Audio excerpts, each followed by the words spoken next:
जय हिंद साथियों, स्वागत है आपका self study classes with Sumit Jain YouTube channel और दोस्तों ऐप में।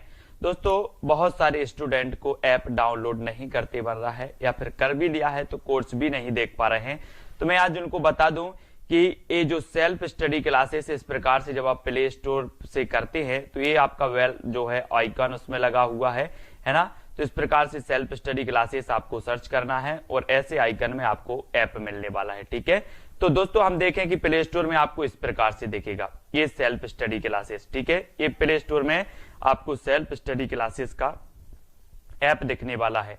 ठीक है, ये इमेज उसमें डली है, ये आइकन, ये लोगो उसमें डला है। ठीक है, अब दोस्तों इसको इंस्टॉल करना है, यहां से आप इंस्टॉल करेंगे। ठीक है, अब इंस्टॉल करेंगे तो वहां पर आपको नंबर मांगेगा, जीमेल नंबर मांगेगा, तो आपको ओटीपी आएगा, तो आप रजिस्टर करके आगे बढ़ेंगे। ठीक दोस्तों, आज का वीडियो हिंदी साहित्य का स्टार्ट हो चुका है और आज हम हिंदी साहित्य में बहुत सारे महत्वपूर्ण प्रश्नों पर चर्चा करने वाले हैं। रोज अपनी क्लास होती है रात्रि 9 बजे और सुबह 9:30 बजे। ठीक है, सुबह 9:30 बजे ट्रिकी वीडियो आता है और रात्रि 9 बजे हम टेस्ट सीरीज करते हैं। ठीक है, तो जो भी साथी अभी तक व्हाट्सएप ग्रुप से नहीं जुड़े हैं 9098609291 इस व्हाट्सएप ग्रुप से आपको जुड़ना है और वीडियो को लाइक और शेयर अवश्य करना है। ठीक है, तो स्टार्ट करेंगे दोस्तों आज का ये वीडियो।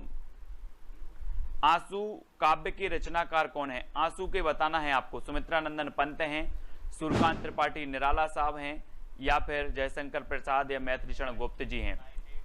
तो आपका राइट आंसर क्या हो जाएगा? आंसू काव्य की रचनाकार बताना है, यानी कि 130 का उत्तर बताना है। और बिल्कुल सही आंसर होगा कौन सा? जयशंकर प्रसाद, है ना। आंसू काव्य जो है वो किसका है? जयशंकर प्रसाद जी का है। और ये छायावाद के क्या माने जाते हैं? मधुराज यादव जी भी ज्वाइन बटन से जुड़ चुके हैं, धन्यवाद, है ना। आंसू काव्य के जो रचनाकार हैं जयशंकर प्रसाद हैं और सुमित्रा नंदन पंत जी, सूर्यकांत त्रिपाठी निराला जी, ये तीनों ही छायावाद के आधार स्तंभ हैं। मैथिलीशरण दोस्तों आपको पता है कि ये जो है राष्ट्र कवि हैं, दद्दा इनका उपनाम है ना। दद्दा और मधोप ये तो मैं कई बार बता चुका हूं, आपको रट भी गया होगा। ठीक है, और आंसू काव्य के रचनाकार हैं जयशंकर प्रसाद और छायावाद के प्रवर्तक भी इलाचंद्र जोशी ने इन्हें माना है। ठीक है, तो ये चीज भी आपको याद रखनी है। अगला क्वेश्चन आपको बताना है, चंदन विष व्यापत नहीं लिपटे रहत भुजंग प्रस्तुत पंक्ति के रचयिता कौन है? सूरदास जी हैं, बिहारी हैं, कबीर हैं या फिर रहीम हैं। चंदन विष व्यापत नहीं लिपटे रहत भुजंग, इस पंक्ति के रचयिता बताने हमें यहां पर। तो उत्तर क्या हो जाएगा? ज्वाइन बटन पर जाएं, आप ज्वाइन बटन पर क्लिक करें कुरैशी जी, है ना। और वहां पर आपको प्लान दिया होगा, आप प्लान देख लें, सिल्वर, गोल्ड और डायमंड, है ना। फिर आपको उसमें से आप किससे पेमेंट कर रहे हैं, पेमेंट का जो है विवरण भरना होता है। तो ज्वाइन बटन पर सबसे पहले तो क्लिक करना होता है। ठीक है, फिर आपको आगे की प्रोसेस करनी होती है। हाँ, आज तार सप्तक का जो वीडियो था उसमें कुछ प्रॉब्लम हो गई थी और रहीम यानी कि कल आपका तार सप्तक का वीडियो आ जाएगा। और यहाँ पर चंदन विष व्यापत नहीं, ये किसकी है? रहीम की है, यानी डी नंबर आपका बिल्कुल सही हो जाएगा, डी नंबर। ठीक है, अगला बताना, अमीय हलाहल मद भरे सेत श्याम रतनार जियत मरत झुक झुक परत जेहि चितबत एक बार, ये पंक्ति किसकी है? ये पंक्ति बतानी है आपको, किसकी है?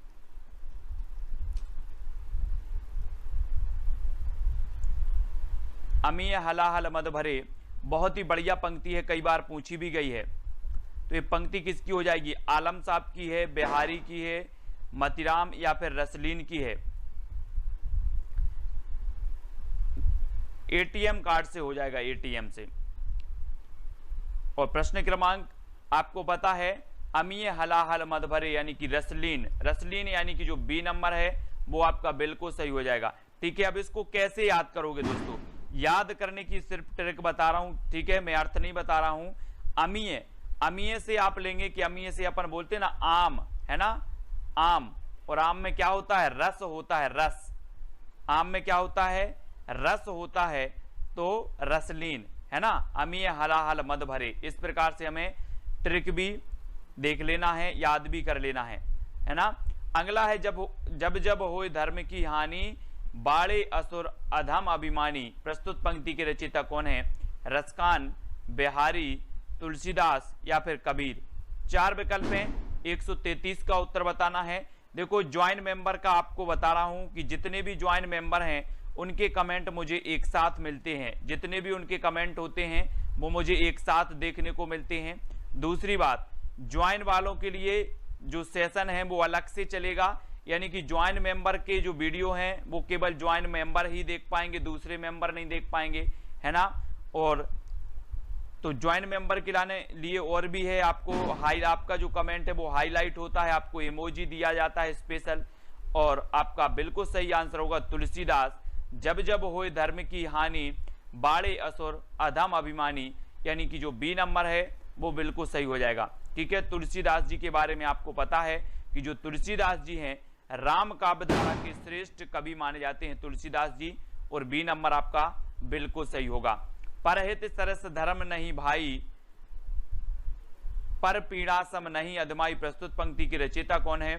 रचयिता बताना है, रसखान जी हैं, बिहारी हैं, तुलसी हैं या फिर मीरा हैं। 4 विकल्प हैं, यानी कि 134 का उत्तर आपको बताना है। 134 में प्रश्न क्रमांक बताना है कि परहित सरस धर्म नहीं भाई, पर पीड़ा सम नहीं अधमाई। इसमें जो ये पंक्ति हो जाएगी ये भी किसकी है? तुलसीदास जी की ही है, यानी बी नंबर आपका बिल्कुल सही होगा। ठीक है, तुलसीदास जी की। हिंदी साहित्य के आरंभिक काल को आचार्य रामचंद्र शुक्ल ने क्या कहा है? आदि काल कह दिया, वीर गाथा, चारण काल, सिद्ध सामंत काल, क्या कह दिया है?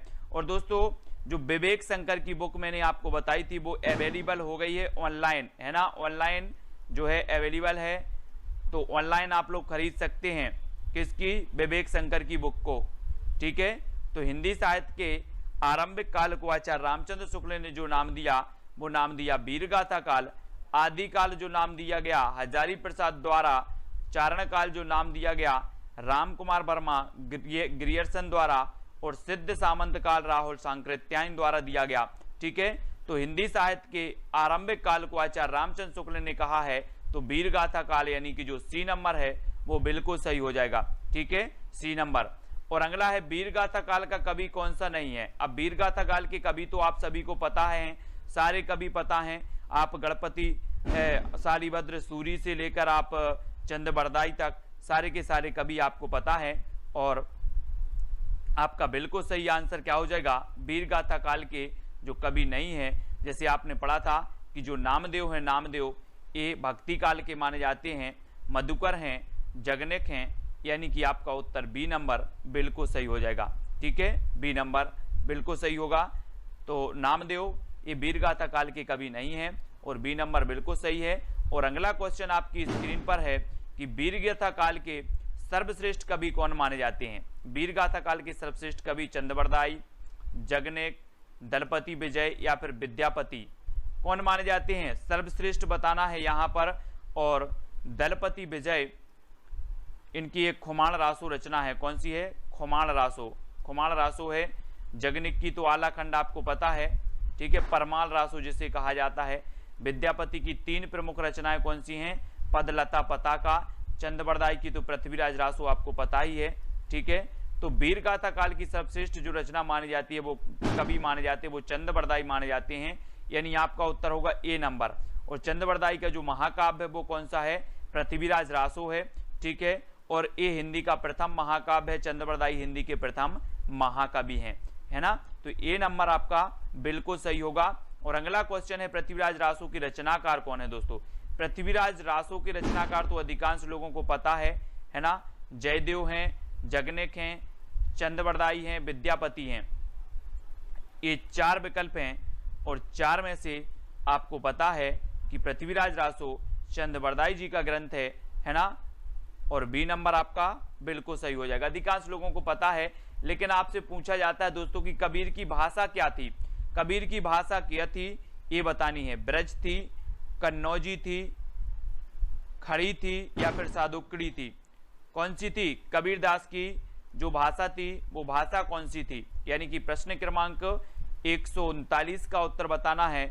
और दोस्तों इस सादुकड़ी भाषा किसने कहा है? कबीरदास की भाषा को सादुक्कड़ी भाषा किसने कहा है? कबीरदास जी की जो भाषा मानी जाती है वो सादुक्कड़ी मानी जाती है, लेकिन इसे सादुक्कड़ी किसने कहा? प्रश्न क्रमांक 139 का आपका उत्तर बताना है। सादुक्कड़ी इसे किसने कहा है, आपको ही उसका चयन करना है और बताना है। तब आपका बिल्कुल सही आंसर क्या होगा? नयन जो देखा कमल सा निर्मल नीर शरीर, हसत जो देखा हंसबा दसन ज्योति नगहीर। ये पंक्ति किसकी है? बहुत ही बढ़िया पंक्ति है। ये पंक्ति आपको बतानी है तुलसीदास जी की है, जायसी की है, जयशंकर प्रसाद जी की या कबीरदास जी। बहुत ही बढ़िया पंक्ति है, आपको बताना है। नयन जो देखा कमल सा निर्मल नीर शरीर, हसत जो देखा हंसबा दसन ज्योति नगहीर। हाँ, वेरी गुड। शुक्ल जी ने सादुक्कड़ी भाषा कहा है, बिल्कुल याद रख लेना है। हमने पढ़ा था कि पंचमेल खिचड़ी कहा था किसने? श्याम सुंदर दास ने। कबीर की भाषा को पंचमेल खिचड़ी। सादुक्कड़ी कहा रामचंद्र शुक्ल ने, ठीक है। बाणी का डिक्टेटर कहा हजारी प्रसाद द्विवेदी ने। ये क्वेश्चन हमेशा पूछे जाते हैं और यहां पर आपका सही उत्तर होगा जायसी, ठीक है। जायसी यानी कि जो सी नंबर है वो बिल्कुल सही है, जायसी बिल्कुल सही हो जाएगा। नयन जो देखा कमल सा निर्मल नीर शरीर, हसत जो देखा हंसबा दसन ज्योति नगहीर, जायसी जी की पंक्ति है। और जायसी जी का एक काव्य है, कौन सा काव्य है दोस्तों? कौन सा है? पद्मावत, है ना, पद्मावत है। और पद्मावत इनका श्रेष्ठ महाकाव्य और हिंदी का प्रथम प्रमाणिक महाकाव्य भी माना जाता है पद्मावत, ठीक है। तो याद रखना है। शिवा बावनी के रचनाकार कौन माने जाते हैं? शिवा बावनी, पद्माकर, केशवदास, भूषण या फिर जगनेक। प्रश्न क्रमांक 141 का उत्तर हमें बताना है। शिवा बावनी की रचनाकार, बहुत ही बढ़िया है दोस्तों ये रचना। और इस रचना के जो रचनाकार माने जाते हैं वो माने जाते हैं कौन? भूषण जी, है ना। शिवा बावनी ये भूषण की रचना है। और रीति काल में एकमात्र ऐसा वीर रस का कवि था भूषण, जिसका उपनाम कहीं कहीं मनीराम, कुछ विद्वान मनीराम भी मानते हैं और कुछ विद्वान घनश्याम भी मानते हैं ना। घनश्याम, तो कुछ घनश्याम तो कुछ मनीराम, है ना। तो ये शिवा बावनी की रचनाकार भूषण जी माने जाते हैं, यानी बी नंबर आपका बिल्कुल सही हो जाएगा। छत्रसाल दशक भी इन्हीं की रचना है, भूषण जी की। नर की और नर नील की गति ये की कर जोए, जे तो नीचे हे चले ते तो ऊंचो होए। इस पंक्ति के जो रचयिता हैं वो कौन है? और आपको पता है दोस्तों, वो कवि रीति सिद्ध काव्यधारा का कवि है ना। रीति सिद्ध काव्यधारा का कवि है और उसकी एक रचना है बिहारी सतसई, है ना, बिहारी सतसई। और विश्व में सबसे ज्यादा यानी कि दूसरे नंबर पर जो सबसे ज्यादा टीका लिखी गई वो बिहारी सतसई की लिखी गई, ठीक है। तो ये चीज आपको याद रख लेना है। और बिहारी सतसई में 713 दोहे मिलते हैं कहीं कहीं और 719 दोहे भी मिलते हैं। और नर की और नर नील की ये जो पंक्ति है वो बिहारी लाल की है। बिहारी यानी कि जो आपका सी नंबर है वो बिल्कुल सही हो जाएगा, ठीक है। सी नंबर आपका सही हो जाएगा। अगला आपको बताना है कि सकीबे मुझसे कहकर जाते, प्रस्तुत पंक्तियों के रचयिता कौन है? सकीबे मुझसे कहकर जाते अज्ञेय की है ना, हरियोध की है या फिर मैथिली शरण गुप्त की या फिर जयशंकर प्रसाद। दोस्तों आपने यशोधरा खंड काव्य पढ़ा होगा। यशोधरा खंड काव्य होते हुए भी ये महाकाव्य की श्रेणी में आता है, लेकिन ये खंड काव्य है यशोधरा। और यशोधरा में हम पंक्ति पढ़ते हैं कि सखी बे मुझसे कहकर जाते, सखी बे मुझसे कहकर जाते। और आपकी जो विकल्प नंबर होगा क्या होगा? बी नंबर, यानी मैथिली शरण गुप्त। याद रख लेना, मैथिली शरण गुप्त जी की ये पंक्ति है। और गुप्त जी का उपनाम मैं आपको हमेशा रटवा रहा हूं, मधोप और दद्दा, दद्दा भी इन्हें कहा जाता था। जयशंकर प्रसाद को क्या कहा जाता था? कलाधर, है ना। और ये दोस्तों अयोध्या से उपाध्याय हरियोध, हरियोध इनका अयोध्या से उपाध्याय का उपनाम है। अज्ञेय, सच्चिदानंद, हीरानंद बादशाह इनका उपनाम है, ठीक है।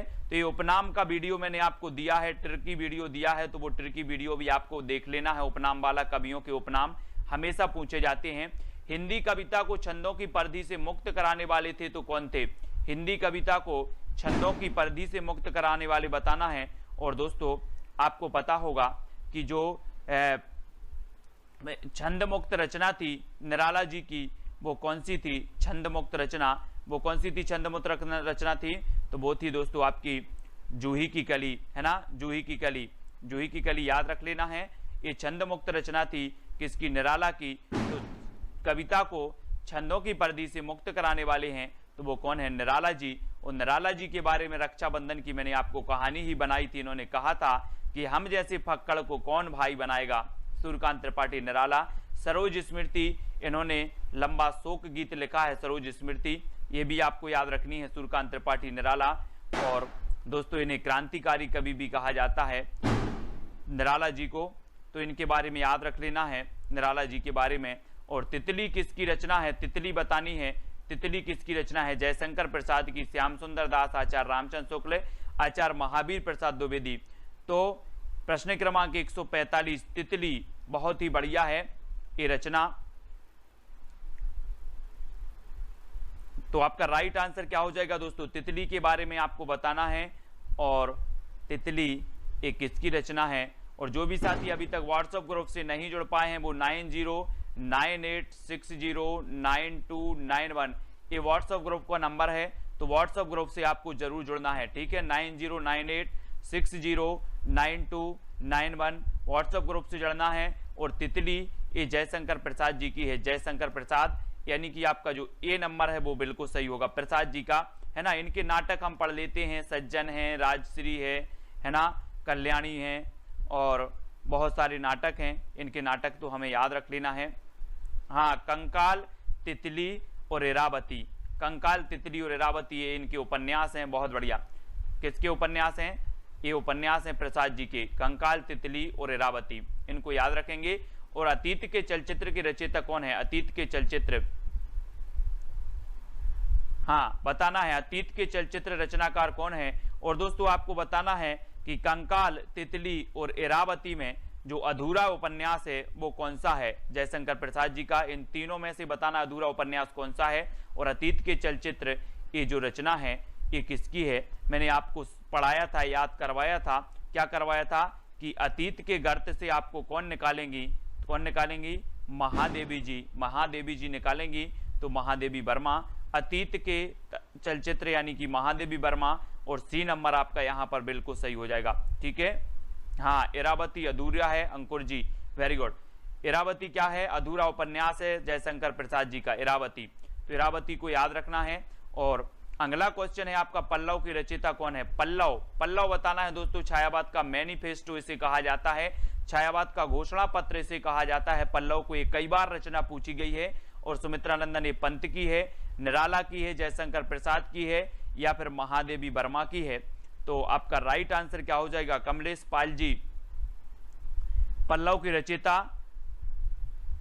और सभी लोग ज्वाइन मेंबर जरूर बनेंगे, ज्वाइन बटन को जरूर दोस्तों आपको क्या करना है, खरीदना है ना।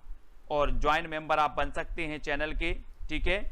तो ज्वाइन मेंबर बने। और सुमित्रानंदन पंत की रचना है पल्लव, ठीक है। इनकी युगवाणी है, ग्राम्या है, ग्रंथि है, ठीक है। पंत की प्रकृति के चितेरे कवि इन्हें कहा जाता है, यानी कि आपका उत्तर होगा विकल्प नंबर ए नंबर आपका बिल्कुल सही हो जाएगा। और जो भी साथी व्हाट्सएप ग्रुप से नहीं जुड़े हैं वो प्लीज व्हाट्सएप और टेलीग्राम ग्रुप से जुड़ जाएं, जहां पर आपको जॉय सर निरंतर टेस्ट करवाते हैं, है ना, टेलीग्राम ग्रुप में। तो आपको व्हाट्सएप ग्रुप से जुड़ना है। व्हाट्सएप ग्रुप में मैंने आपको नंबर दे ही दिया है, 9098609291। इस नंबर पर आप करेंगे तो आपको लिंक मिल जाएगी तुरंत ही व्हाट्सएप और टेलीग्राम की। तो चिंतामणि के जो रचयिता माने जाते हैं वो कौन माने जाते हैं, चिंतामणि ये रामचंद्र शुक्ल जी का है, यानी कि जो सी नंबर है वो बिल्कुल सही है। और एक क्वेश्चन पूछा जाता है दोस्तों कि मनोविकार पर आधारित जो निबंध लिखे हैं, मनोविकार पर आधारित वो किसने लिखे हैं, तो वो शुक्ल जी ने लिखे हैं, है ना। जैसे करुणा की बात करें, करुणा भी इनका है, शुक्ल जी का, मनोविकार पर आधारित है। और यहाँ पर सी नंबर चिंतामणि आपका बिल्कुल सही हो जाएगा, ठीक है, सी नंबर। और अगला है जन्मेजय का नाग यज्ञ किसकी कृति है, ये जन्मेजय का नाग यज्ञ नाटक है दोस्तों। और ये नाटक किसका है ये बताना है, सेठ गोविंद दास का है, जयशंकर प्रसाद जी का है, या फिर लक्ष्मी नारायण लाल का, ये फिर गोविंद बल्लभ पंत का है। कौन सा, जन्मेजय का नाग यज्ञ, ये कृति बतानी है, बहुत ही बढ़िया कृति है और पूछी जाती है, कई बार पूछी गई है दोस्तों। और आपको पता है कि यहां पर एक शब्द आया है नांग। कौन सा शब्द आया है? नांग। और नांग आपको पता है किसके गले में पड़ा रहता है? शंकर जी के। तो कौन होंगे? जयशंकर प्रसाद। बोले नांग आया है और नांग शंकर जी के गले में है, तो जयशंकर प्रसाद, यानी कि बी नंबर आपका बिल्कुल सही हो जाएगा। ठीक है, बी नंबर। अगला है, हम दीवानों की क्या हस्ती है, आज यहाँ कल वहां चले, है ना, मस्ती का आलम साथ चला, हम धूल उड़ाते जहां चले। प्रस्तुत पंक्ति के रचयिता कौन है?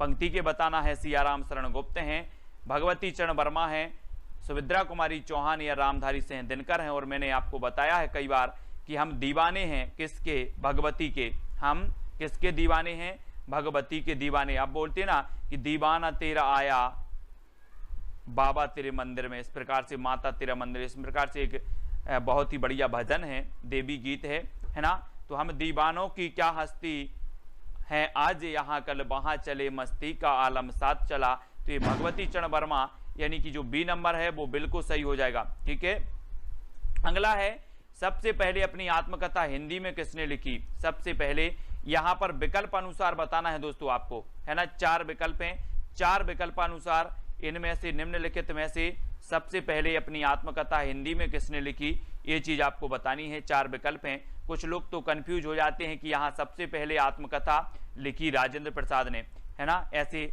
बता देते हैं। लेकिन आपको पता है कि हिंदी की प्रथम आत्मकथा कौन सी मानी जाती है? अर्ध कथानक, है ना, अर्ध कथानक मानी जाती है। कौन की मानी जाती है अर्ध कथानक? बनारसी दास जैन जी की मानी जाती है। ठीक है, अर्ध कथानक। और दोस्तों ये आत्मकथा हिंदी में किसने लिखी? तो सत्य की खोज लिखी है किसने? राजेंद्र प्रसाद ने। सत्य की खोज, तो सत्य की खोज डी नंबर आपका बिल्कुल सही होगा।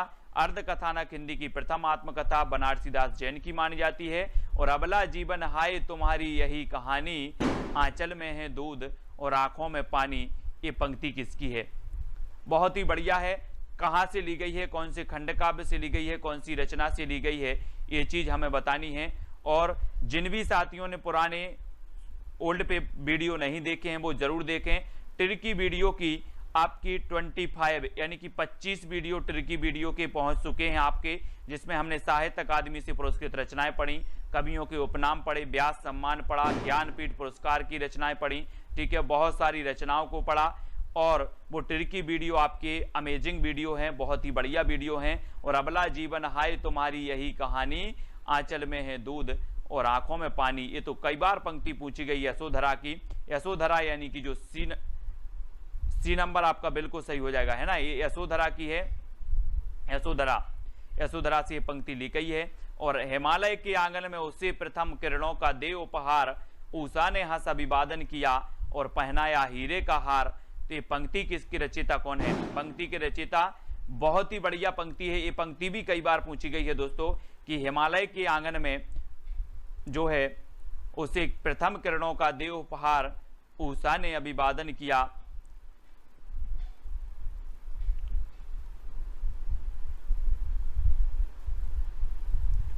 तो 153 और 153 का आपका बिल्कुल सही आंसर जो हो जाएगा वो हो जाएगा कौन सा? जयशंकर प्रसाद। हिमालय के आंगन में उषा प्रथम किरणों का देव उपहार। हिमालय आया है दोस्तों, हिमालय पर्वत, ऐसे ही कैलाश पर्वत था, हिमालय पर्वत, कैलाश पर्वत, है ना। और कैलाश पर्वत पे जाकर कौन बैठ गए थे? शंकर जी तपस्या करने बैठ गए थे। तो हिमालय पर्वत आ रही है, हिमालय की बात आ रही है, कैलाश पर्वत और हिमालय पर्वत ये पर्वत हैं। और जयशंकर जी बैठ गए थे, तो ये शंकर जी प्रसाद, जयशंकर प्रसाद का होगा। आलवार भक्तों की संख्या बतानी है, यानी कि 154 का उत्तर बताना है दोस्तों। आपको पता है, मैंने आपको बताया था कि रामानंद के शिष्य 12, है ना। आलवार भक्तों की संख्या भी कितनी आप बता देना, है ना। और साकेत में जो आपके ग्रंथ है, साकेत में जो आपके सर्ग हैं वो भी आपके 12 हैं, है ना। और 12 बार आ रहा है, तो यहां पर भी 12 आया है, 12 को कर दो 12, तो क्या हो जाएगा?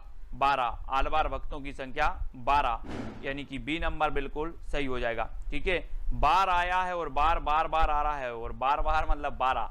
ठीक है, 12 है आलवार भक्तों की संख्या। याद रखेंगे, भक्ति का सर्वप्रथम उल्लेख कहां मिलता है दोस्तों? भक्ति का वेदों में मिलता है, सूक्त में मिलता है, उपनिषद में मिलता है, या इनमें से कोई नहीं? कहां पर मिलता है भक्ति का सर्वप्रथम उल्लेख बताना है? और आपने तो वेद तो आपने पढ़े हैं, वेद 4 वेद होते हैं, ऋग्वेद सबसे प्राचीन वेद माना जाता है ना, सभी लोगों ने पढ़े हैं। और भक्ति का जो सर्वप्रथम उल्लेख मिलता है तो वो मिलता है उपनिषद में। कहां पर मिलता है? उपनिषद, यानी कि जो आपका बी नंबर है उपनिषद बिल्कुल सही हो जाएगा। भक्ति का उल्लेख मिलता है आपका उपनिषद में, ठीक है, बी नंबर बिल्कुल सही है। नेक्स्ट है संत काव्यधारा को ज्ञानाश्रयी किस विद्वान ने कहा है? बहुत ही बढ़िया प्रश्न है दोस्तों। आप सभी लोगों ने पढ़ा है कि संत काव्यधारा जो है, जिन्हें ज्ञानाश्रयी शाखा भी कहा जाता है, भक्ति काल की एक काव्यधारा है, ठीक है।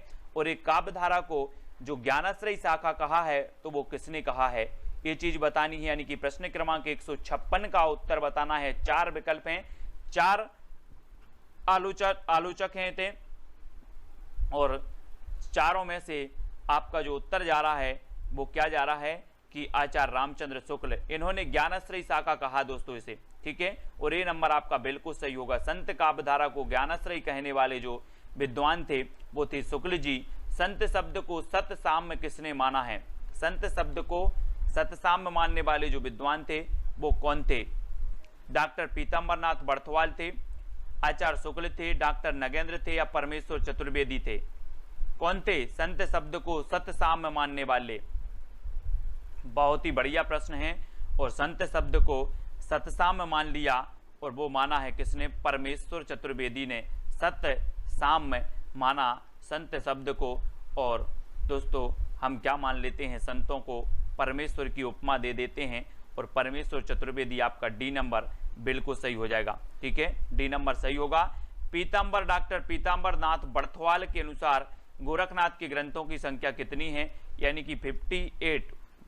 डॉक्टर पीताम्बरनाथ बर्थवाल के अनुसार गोरखनाथ के ग्रंथों की संख्या बतानी है।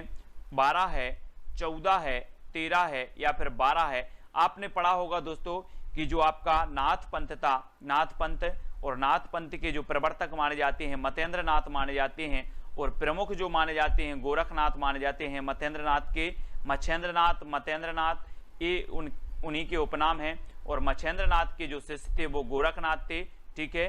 और गोरखनाथ के जो ग्रंथों की संख्या मानी वो कितनी मानी है? 14 मानी है। किसने? पीताम्बर नाथ बर्थवाल साहब ने 14 मानी है। यानी कि आपका उत्तर क्या हो जाएगा? विकल्प नंबर सी या फिर सा नंबर बिल्कुल सही हो जाएगा, ठीक है। अगला क्वेश्चन है हठ योग दर्शन की व्याख्या इनमें से किसने की है? हठ योग दर्शन की गोरखनाथ ने की है, सरहपा ने की है, लुईपा ने की है, इनमें से कुछ किसी ने भी नहीं की। हठ योग दर्शन की व्याख्या करने वाले जो विद्वान हैं वो कौन है? 4 में से चयन करना है। सभी लोग लाइक जरूर करेंगे। कल सुबह आपका तार सप्तक का वीडियो आएगा, है ना, तार सप्तक का जो कवि हैं उनका टिरकी वीडियो आएगा सुबह 9:30 बजे, और रोज रात्रि 9 बजे अपनी ये क्लास होती है, अध्ययन करते हैं बहुत सारी चीजों का। और एक हमने वीडियो आपको दिया है, सहस्रा जी काय वाला दिया है, मिलती जुलती रचनाएं वाले। जैसे हम बहुत सारी रचनाएं ऐसी होती हैं जो मिलती जुलती एक ही नाम वाली होती हैं, विभिन्न विद्वानों की होती हैं, विभिन्न कवियों की होती हैं मिलती जुलती रचनाएं, और हम कंफ्यूज हो जाते हैं। कभी कभी जब मैं किसी रचना का कभी बताता हूं तो आप बोलते हो सर ये रचना तो उसकी है। तो मिलती जुलती रचना वाला जो वीडियो है वो सभी को देखना है। और इसके हठ योग दर्शन की जो व्याख्या की है वो किसने की है? गोरखनाथ ने की है। यानी कि जो ए नंबर है वो बिल्कुल सही हो जाएगा, ठीक है। आचार्य हजारी प्रसाद द्विवेदी ने नाथ संप्रदाय की सबसे बड़ी कमजोरी क्या मानी है? हठ योग मानी है ना, पत्नी के प्रति अनादर माना है, गृहस्थ धर्म के प्रति अनादर माना है, या क्या माना है?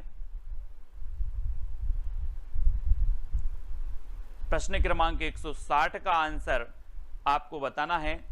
आचार्य हजारी प्रसाद द्विवेदी ने नाथ संप्रदाय की सबसे बड़ी कमजोरी जो मानी है वो मानी है गृहस्थ धर्म के प्रति अनादर। गृहस्थ धर्म के प्रति अनादर यानी सी नंबर बिल्कुल सही हो जाएगा। मधुराज जी, एस जी, सहस्रा जी ये ज्वाइंट मेंबर हैं हमारे, है ना। और गृहस्थ धर्म के प्रति अनादर आपका बिल्कुल सही है। जायसी की रचना पद्मावत को मसनबी शैली में किसने माना है? दोस्तों बहुत ही बढ़िया है। पद्मावत ये मलिक मोहम्मद जायसी जी का महाकाव्य है ना, अवधी भाषा का है। और मसनबी शैली में जो मानने वाले विद्वान हैं वो कौन है? नगेंद्र ने माना है, शुक्ल ने माना है, विजय देव नारायण शाही ने माना है, या फिर हजारी प्रसाद द्विवेदी ने माना है? तो किसने माना है? जायसी की रचना पद्मावत को मसनवी शैली में जो मानने वाले विद्वान हैं वो कौन है? मसनवी शैली में, और मसनवी शैली में माना है किसने? शुक्ल जी ने। आचार्य रामचंद्र शुक्ल ने पद्मावत की जो शैली माना है वो मसनवी शैली, और ये अवधी भाषा का महाकाव्य है। ठीक है, याद रख लेना, हिंदी का प्रथम प्रमाणिक महाकाव्य भी यही माना जाता है, पद्मावत। ठीक है, तो ये चीज भी याद रखनी है। कबीर की रचनाओं के संकलनकर्ता कौन है? कबीर की रचनाओं के संकलनकर्ता धर्मदास हैं, नाभादास हैं, श्याम सुंदर दास हैं, या इनमें से कोई नहीं है? बहुत ही बढ़िया प्रश्न है दोस्तों। और यहाँ पर आप हम पढ़ते हैं कि जो नाभादास जी हैं, नाभादास जी, इनकी एक रचना है भक्तमाल, जो आपकी हमेशा पूछी जाती है, कई बार पूछी जाती है। ठीक है, भक्तमाल नाभादास की रचना है। और कबीर की रचनाओं के जो संकलनकर्ता माने जाते हैं वो कौन माने जाते हैं? धर्मदास। धर्मदास यानी कि आपका जो आ नंबर है वो बिल्कुल सही हो जाएगा। धर्मदास कबीर की रचनाओं के संकलनकर्ता माने जाते हैं। ए नंबर बिल्कुल सही है। किस प्रकार की भक्ति का संबंध विशिष्टाद्वैत से है? विशिष्टाद्वैत से बताना है। विशिष्टाद्वैत बाद के जो प्रवर्तक माने जाते हैं वो कौन माने जाते हैं दोस्तों? विशिष्ट हैं कौन? रामानुजाचार्य। रामानुजाचार्य माने जाते हैं, है ना, विशिष्टाद्वैत के और श्री संप्रदाय के। और मैंने संप्रदाय भी आपको याद करवाए हैं, दर्शन भी याद करवाए हैं, सिद्धांत भी याद करवाए हैं, तो वीडियो जरूर देख लेना। और किस प्रकार की भक्ति का संबंध विशिष्टाद्वैत से है? तो विशिष्टाद्वैत से जो संबंध है दोस्तों वो दास भाव, दास भाव यानी कि आपका बी नंबर है वो बिल्कुल सही हो जाएगा। और हम पढ़ लेते हैं कि दास भाव, है ना, दास भाव की जो भक्ति है, दास भाव की भक्ति, वो दास भाव की जो भक्ति है वो तुलसीदास जी की है ना, तुलसीदास जी की है। और सखा भाव की जो भक्ति है, सखा भाव की, ये सूरदास जी की है। और माधुर भाव की जो भक्ति है वो मीराबाई की है। ये भक्तियां भी कई बार पूछी गई हैं, मीराबाई की माधुर, है ना, तुलसीदास की दास भाव और सूरदास की सखा भाव की, है ना। याद रखना, रीति मुक्त कवि कौन नहीं है? रीति मुक्त कवि बताना। रीति मुक्त, रीति सिद्ध और रीतिबद्ध, बिहारी, ठाकुर, बोधा या फिर घनानंद, इनमें से चार में से बताना है कि रीति मुक्त कवि कौन नहीं है। प्रश्न क्रमांक 164 है और 164 का आपका बिल्कुल सही है कि जो ठाकुर हैं, बोधा हैं, घनानंद हैं, ये तो सभी रीति मुक्त हैं, लेकिन बिहारी रीति सिद्ध काव्यधारा के कवि हैं। और यानी कि एक नंबर आपका बिल्कुल सही हो जाएगा, ए नंबर आपका बिल्कुल सही हो जाएगा। ठीक है, बिहारी जी। और रीति काल को कलाकाल किसने कहा है? बहुत ही बढ़िया प्रश्न है। कलाकाल जो कहने वाले हैं वो कौन है, है ना। श्रृंगार काल तो मैंने आपको बताया था कि विश्व में लोग श्रृंगार करते हैं, विश्व के लोग श्रृंगार करते हैं, तो विश्वनाथ त्रिपाठी ने श्रृंगार काल कहा, है ना। और दोस्तों जो कलाकाल कहा वो किसने कहा है? तो याद रख लेना है किसने कहा है,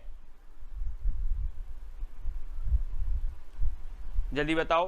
कलाकाल कहा है भागीरथ मिश्र ने। भागीरथ मिश्र यानी कि जो आपका विकल्प नंबर बी है वो बिल्कुल सही होगा। ठीक है। और अलंकृत काल किसने कहा है? अलंकृत काल मिश्र बंधुओं ने। अलंकृत काल मिश्र बंधुओं ने। श्रृंगार काल विश्वनाथ ने, है ना।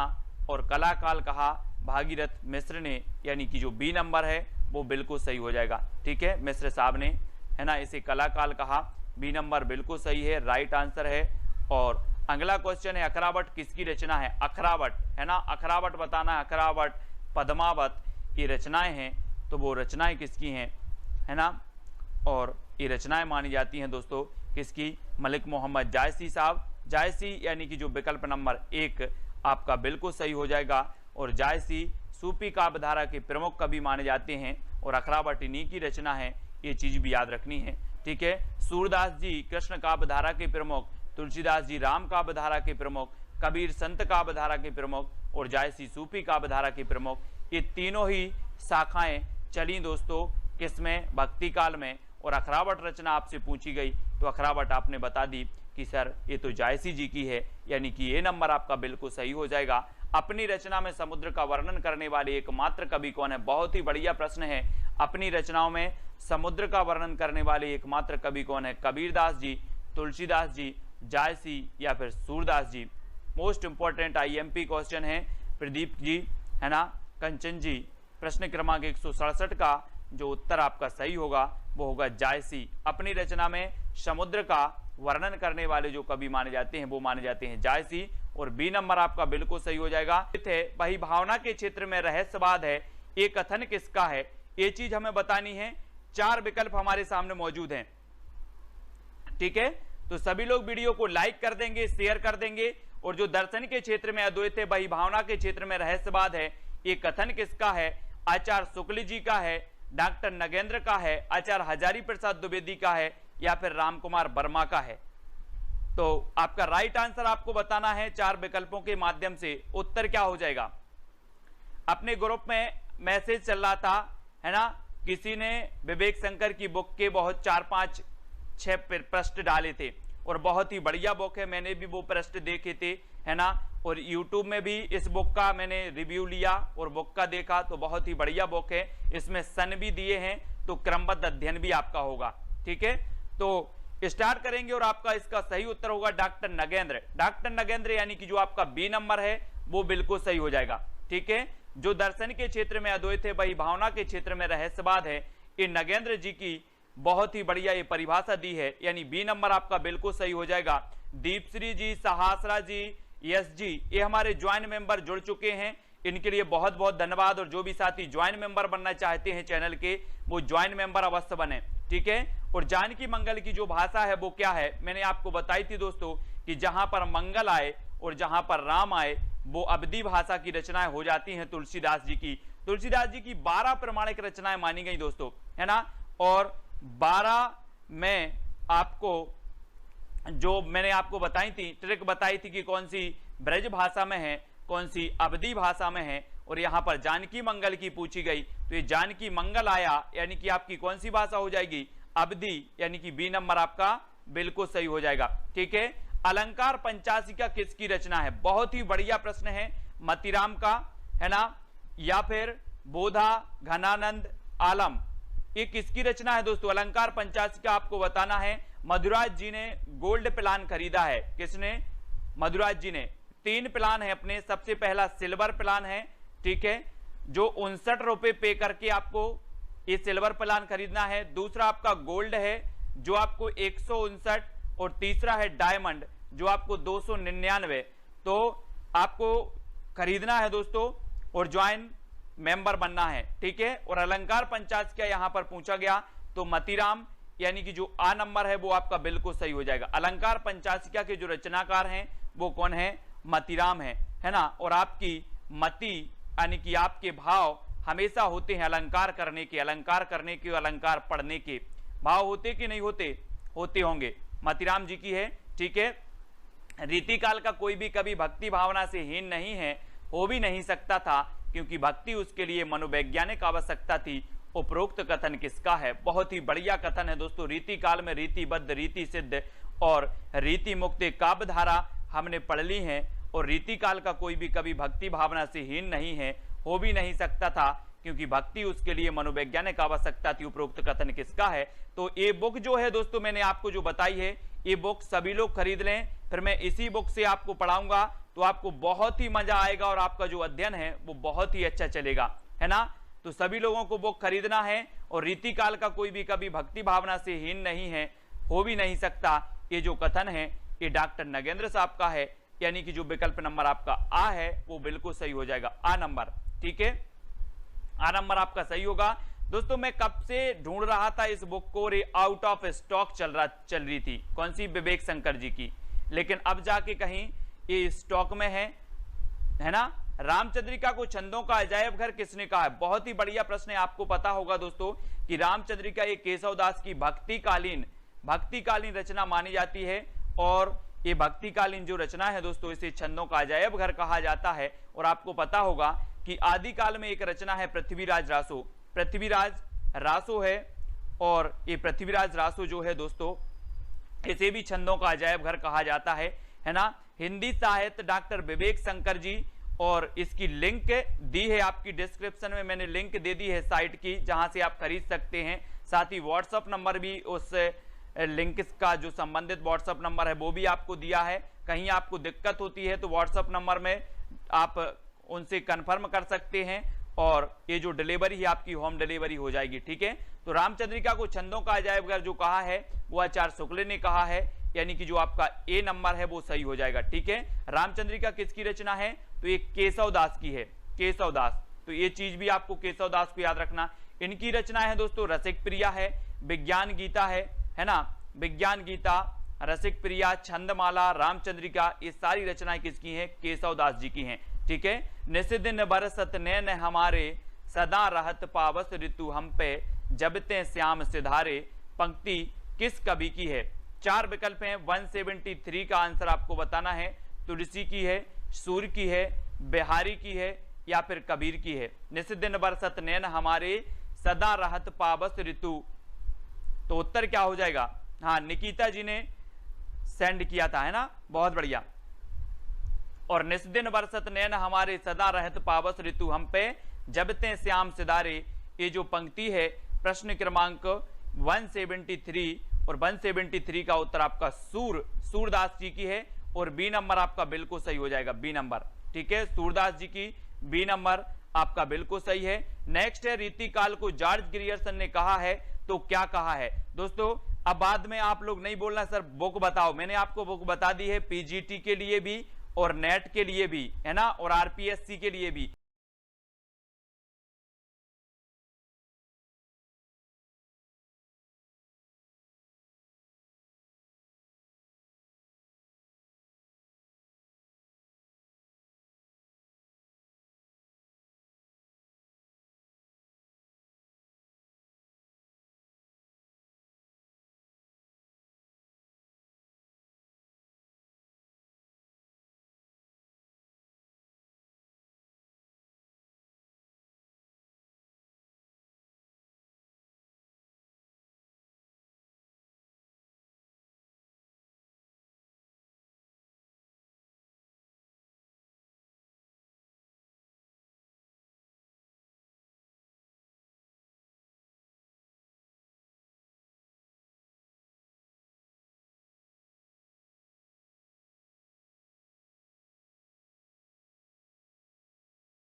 आपको बताना है। और 179 का आपका बिल्कुल सही आंसर होगा कि केशव दास। केशव दास यानी कि जो आपका ए नंबर है वो बिल्कुल सही हो जाए। किस कवि को भक्तिकाल और रीतिकाल दोनों में स्थान प्राप्त है, तो वो है केशव दास को, क्योंकि इनकी जो केशव दास जी की रामचंद्रिका रचना है, रामचंद्रिका है ना, ये जो रचना है दोस्तों रामचंद्रिका, ये बहुत ही बढ़िया है और ये भक्तिकालीन मानी जाती है। छंदों का अजायब घर भी इसे कहा जाता है। ठीक है, तो केशव दास आपका ये नंबर बिल्कुल सही हो जाएगा, किसी का भी गलत नहीं होना चाहिए। बिल्कुल सरल प्रश्न है, लेकिन छंदमाला रचना हमेशा पूछी जाती है। ये किसकी है? भिखारी दास की है। भिखारी दास की तो हमने काव्य निर्णय, काव्य श्रृंगार निर्णय, ये भिखारी दास की पढ़ी थी रचनाएं। चंद्रबरदाई की तो हमने पढ़ी है, महाकाव्य इनका पढ़ लिया। पृथ्वीराज रासो, मैत्री शरण गुप्त के भी हमने पढ़े हैं, भारत भारती, साकेत, खंड काव्य भी इनका पढ़ा है मैत्रेय गुप्त का। तो छंदमाला जो रचना है ये किसकी है? केशव दास, है ना। केशव दास यानी कि आपका उत्तर सी नंबर, सा नंबर बिल्कुल सही हो जाएगा। केशव दास की रचना का नाम है छंदमाला और विकल्प नंबर जो आपका सी है वो बिल्कुल सही हो जाएगा। ठीक है, सी नंबर। और भारत 8वां विश्व हिंदी सम्मेलन कहाँ हुआ था? दोस्तों जो हिंदी सम्मेलन है वो आपको याद रखना है, पहला, दूसरा, तीसरा, चौथा, ये हिंदी सम्मेलन आप सभी को याद रखने, यहां से क्वेश्चन पूछे ही जाते हैं। ठीक है, तो 8वां विश्व हिंदी सम्मेलन कहाँ हुआ था? भारत में, न्यूयॉर्क में, मॉरिशस में या फिर सूरीनाम में। आपको पता होगा दोस्तों कि पहला जो हुआ था वो कब हुआ था? नागपुर में हुआ था, अपने नागपुर, है ना, नागपुर में हुआ था पहला। और 2015 में भोपाल में हुआ था, है ना। और 8वां विश्व हिंदी सम्मेलन जो हुआ था वो न्यूयॉर्क में हुआ था, यानी कि आपका जो विकल्प नंबर बी है न्यूयॉर्क, न्यूयॉर्क आपका बिल्कुल सही हो जाएगा। एक शहर है अमेरिका का न्यूयॉर्क, जहां पर यूनिसेफ का मुख्यालय है। किसका मुख्यालय? यूनिसेफ का, ये न्यूयॉर्क में है। और बी नंबर आपका यहां पर बिल्कुल सही होगा। ठीक है, ये 8वां विश्व हिंदी सम्मेलन न्यूयॉर्क में हुआ। भंवर गीत किसकी रचना है दोस्तों? भंवर गीत नंददास की है, नावादास की है, कुंभन दास की है, सूरदास जी की है। यहां पर दोस्तों ये क्या है, आपने पढ़ा होगा अष्टछाप। अष्टछाप की स्थापना 1565 में हुई थी, 1565 में। लेकिन यहां पर यही पूछा जाता है कि निम्न में से बताइए कौन अष्टछाप का कवि नहीं है, है ना। बहुत सारे लोग कुंभन दास को बता देते हैं, लेकिन वास्तव में है नावादास। नावादास ये अष्टछाप के कवि नहीं माने जाते। इनकी एक रचना मानी जाती है, कौन सी? भक्तमाल। और भंवर गीत जो रचना है वो किसकी है? नंददास जी की है ना। अपन ने नंद की भंवर पाड़ दी थी, बोले नंद की भंवर पाड़ दो, है ना। तो नंददास हैं, और नंददास भी दोस्तों याद रख लेना विट्ठल नाथ के शिष्य थे नंददास। ए नंबर आपका यहाँ पर बिल्कुल सही हो जाएगा, आ सही हो जाएगा। ठीक है, श्रृंगार रस के विरोधी कवि कौन माने जाते हैं? श्रृंगार रस के विरोधी कवि यानी कि कबीरदास, सुंदरदास, तुलसीदास या फिर नंददास, कौन माने जाते हैं श्रृंगार रस के? आपको पता होगा दोस्तों कि जो संत काव्यधारा थी, संत काव्यधारा में सबसे जो पढ़े लिखे थे वो श्रृंगार विरोधी थे। वो पढ़े लिखे कौन थे? सुंदरदास, है ना, सुंदरदास। ये सुंदर थे दोस्तों, इसलिए इनको श्रृंगार की जरूरत नहीं थी, इसलिए इन्होंने कहा कि यार हम श्रृंगार रस का विरोध करेंगे, है ना। ये सुंदर थे, इसलिए सुंदर को श्रृंगार की जरूरत नहीं थी, इसलिए इन्होंने श्रृंगार रस का विरोध कर दिया। ऐसे याद कर लेंगे। और सबसे पढ़े लिखे थे तो सुंदरदास थे, और इन्होंने विरोध भी किया काय का? श्रृंगार रस का, यानी कि बी नंबर आपका बिल्कुल सही होगा। सोहिला किसकी रचना है? ये कई बार पूछी गई दोस्तों। सोहिला, सोहिला के रचनाकार कौन है? गुरु अंगद हैं, गुरु नानक हैं, गुरु रामदास हैं या फिर गुरु अर्जुन देव हैं? अर्जुन देव भी यहां पर डी नंबर आपका अर्जुन देव है। तो कौन है? हाँ, सुंदर लोगों को सजने की जरूरत नहीं होती है।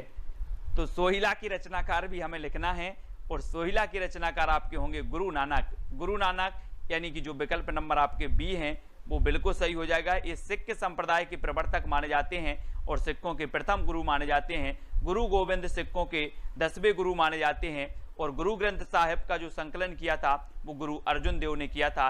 ये चीज भी आपको याद रखनी। हमेशा पूछा जाता है कि गुरु ग्रंथ साहिब का संकलन किसने किया था?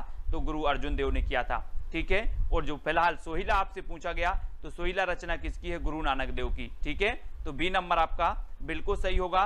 रुक्मणी मंगल के रचयिता कौन है? रुक्मणी मंगल तुलसीदास जी हैं, नंददास जी हैं, लालदास जी हैं, ईश्वरदास जी हैं। ये चार में से बताना है रुक्मणी मंगल की रचना, है ना। और रुक्मणी मंगल इसके जो रचयिता माने जाते हैं। अब वो नहीं लगा देना कि सर मंगल आ गया, ये मंगल तो आ गया है, लेकिन ये मंगल वाली रचना नहीं है अपनी। और ये किसकी है, जल्दी से बताओ।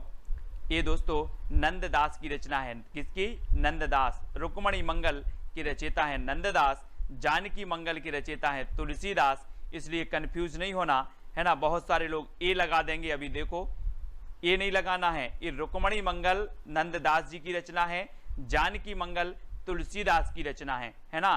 कंफ्यूज नहीं होना रुक्मणी मंगल और जानकी मंगल में, है ना। तो याद रख लेना, रुक्मणी जी आपको पता है श्री कृष्ण से संबंधित हैं और जानकी जी राम से संबंधित हैं।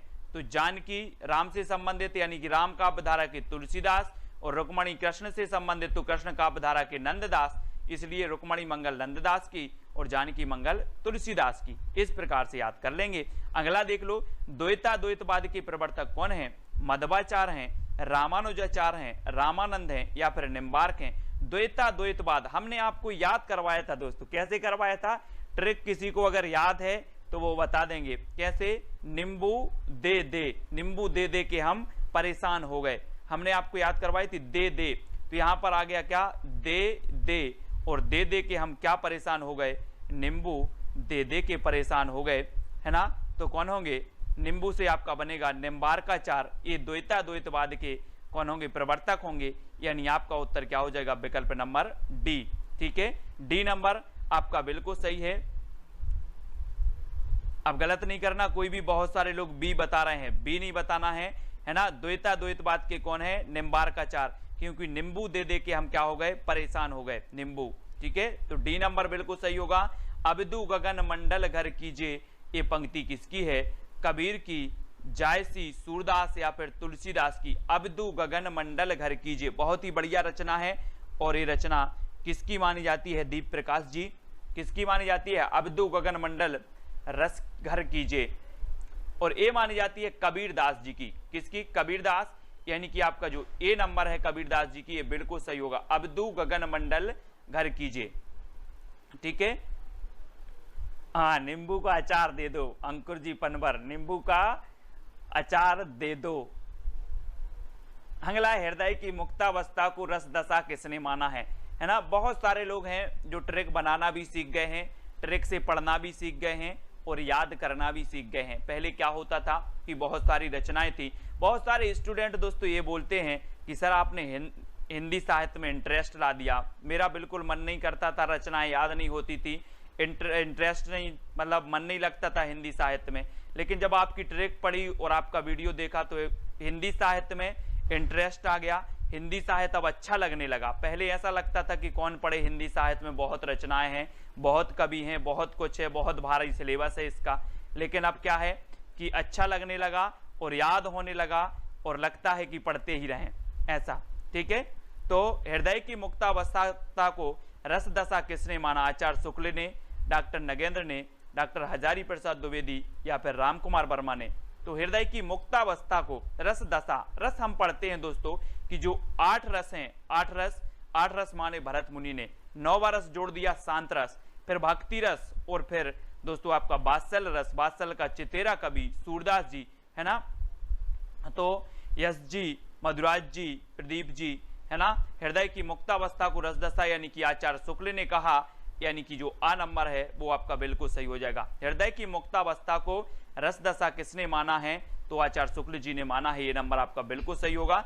पश्चिमी हिंदी की भाषा नहीं है तो क्या नहीं है दोस्तों? 189 का उत्तर बताना है दोस्तों। हिंदी साहित्य बहुत सारे लोग पढ़ते हैं, बहुत सारे स्टडी मटेरियल भी होता है, बहुत सारा चीज। लेकिन अगर आप इंटरेस्ट से पढ़ो, कुछ अलग पढ़ो, हटके पढ़ो, हंस के पढ़ो, मजाक करके पढ़ो, वो चीज आपको याद हो जाती है। आप थ्योरी पढ़ रहे हो, है ना, पढ़ते जा रहे हो तो आपको याद नहीं होता। अगर आप कुछ उसमें मिर्ची मसाला भरते हो तो आपको वो चीज हमेशा के लिए याद हो जाती है ना। अपने व्यवहारिक ज्ञान में जोड़ते हो, अपने पारिवारिक ज्ञान में जोड़ते हो, जहां पर हम रोज खेलते हैं, उछलते हैं, कूदते हैं, वो चीज आप स्टडी में करते हो तो निश्चित ही वो चीज याद हो जाती है। और पश्चिमी हिंदी का मैंने आपको याद करवाया था कि कानों के खड़ी बुंदेली ब्रजभान हरि के पास। कानों से आपका बन जाता है कन्नौजी, खड़ी से बन जाता है खड़ी बोली, ब्रज से बनता है ब्रज भाषा, बुंदेली से बुंदेली, हरी से हरियाणवी, और हरियाणवी को बांगरू भी कहा जाता है, खड़ी बोली को कोरबी भी कहा जाता है।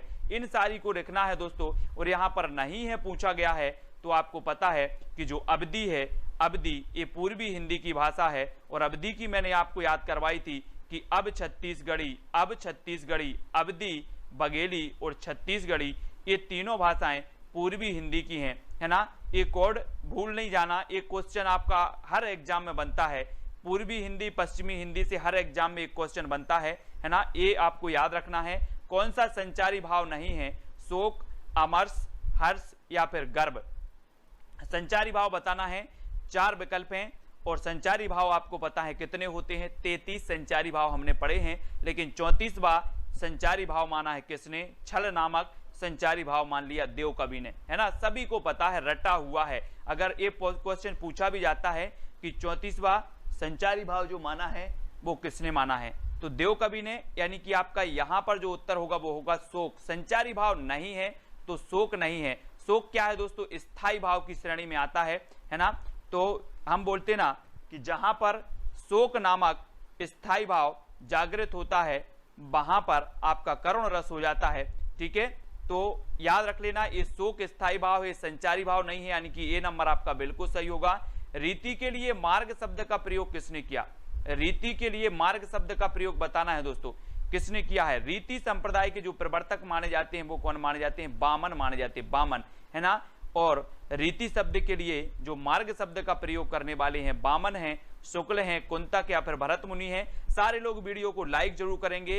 एक जो अंगूठा है अपना वो दबा देना, ठीक है। लाइक जरूर करना है। बहुत सारे लोग लाइक नहीं कर पाते हैं क्योंकि उनके अंगूठे में दर्द होता है, और जहां दर्द होता है वहां बामन आपको लगा देना है। आ नंबर आपका बिल्कुल सही हो जाएगा। ए नंबर सही। रीति के लिए मार्ग शब्द का जो प्रयोग करने वाले हैं वो बामन है, और ए नंबर आपका बिल्कुल सही होगा, ठीक है। आचार्य मम्मट के अनुसार काव्य का उद्देश्य क्या होता है? क्या होता है? काव्य यश प्रदान करता है, काव्य अर्थ प्रदान करने का साधन होता है, काव्य व्यवहार का ज्ञान होता है, या उपरोक्त सभी। आचार्य मम्मट के अनुसार काव्य का उद्देश्य क्या होता है दोस्तों? मम्मट के अनुसार बताना है ना। आप पाश्चात्य काव्य शास्त्र में और भारतीय काव्य शास्त्र पढ़ते हो, और यहां पर आपको बताना है कि मम्मट के अनुसार काव्य का जो उद्देश्य होता है वो हो जाता है क्या? काव्य यश प्रदान करता है, ये भी होता है। काव्य अर्थ प्रदान करने का साधन है, ये भी होता है। काव्य व्यवहार का ज्ञान होता है, ये भी आपका होता है। तब आपका जो उत्तर होगा वो उपरोक्त सभी, यानी कि जो डी नंबर है वो बिल्कुल सही हो जाता है, ठीक है। अगला आपको बताना है, नाट्य शास्त्रकारों द्वारा अमान्य रस कौन सा है? अमान्य रस शांत है, विवश है, करुण है या फिर अद्भुत है? नाट्य शास्त्र द्वारा कारों द्वारा अमान्य रस कौन सा है? यानी कि 193 का उत्तर बताना है, और आपका जो उत्तर हो जाएगा वो हो जाएगा शांत रस। शांत यानी कि जो आपका ए नंबर है वो बिल्कुल सही है, शांत। नाट्य शास्त्रकारों द्वारा अमान्य जो रस है वो शांत रस माना जाता है, ठीक है। ए नंबर आपका बिल्कुल सही हो जाएगा। ज्वाइन कर लें। फर्स्ट आपका प्लान है सिल्वर प्लान। सिल्वर प्लान आपको 59 रुपए पे करने होंगे। फिर गोल्ड प्लान है जिसमें आपको 159 रुपए पे करने होंगे। फिर आपका डायमंड प्लान है दोस्तों जिसमें 299 रुपए आपको पे करने होंगे, और आप बन जाएंगे दोस्तों हमारे ज्वाइन मेंबर, ठीक है। तो जो भी साथी ज्वाइन मेंबर बनना चाहते हैं वो ज्वाइन मेंबर बन सकते हैं, और वीडियो को लाइक करके शेयर अवश्य करें। इसी प्रकार से सुबह 9:30 बजे आपका ट्रिकी वीडियो आता है और रात्रि 9 बजे आपकी हिंदी की टेस्ट सीरीज होती है, ठीक है। तो बहुत बढ़िया, वीडियो को लाइक और शेयर अवश्य करें। आज की वीडियो के लिए बस। जय हिंद साथियों, स्वागत है आपका self study classes with Sumit Jain YouTube channel और दोस्तों ऐप में। दोस्तों बहुत सारे स्टूडेंट को ऐप डाउनलोड नहीं करते बन रहा है, या फिर कर भी लिया है तो कोर्स भी नहीं देख पा रहे हैं। तो मैं आज उनको बता दूं कि ये जो सेल्फ स्टडी क्लासेस इस प्रकार से जब आप प्ले स्टोर से करते हैं तो ये आपका वेल जो है आइकन उसमें लगा हुआ है ना। तो इस प्रकार से सेल्फ स्टडी क्लासेस आपको सर्च करना है और ऐसे आइकन में आपको ऐप मिलने वाला है, ठीक है। तो दोस्तों हम देखें कि प्ले स्टोर में आपको इस प्रकार से दिखेगा ये सेल्फ स्टडी क्लासेस, ठीक है। ये प्ले स्टोर में आपको सेल्फ स्टडी क्लासेस का ऐप दिखने वाला है, ठीक है। ये इमेज उसमें डली है, ये आइकन, ये लोगो उसमें डला है, ठीक है। अब दोस्तों इसको इंस्टॉल करना है, यहां से आप इंस्टॉल करेंगे, ठीक है। अब इंस्टॉल करेंगे तो वहां पर आपको नंबर मांगेगा, जीमेल नंबर मांगेगा, तो आपको ओटीपी आएगा, तो आप रजिस्टर करके आगे बढ़ेंगे।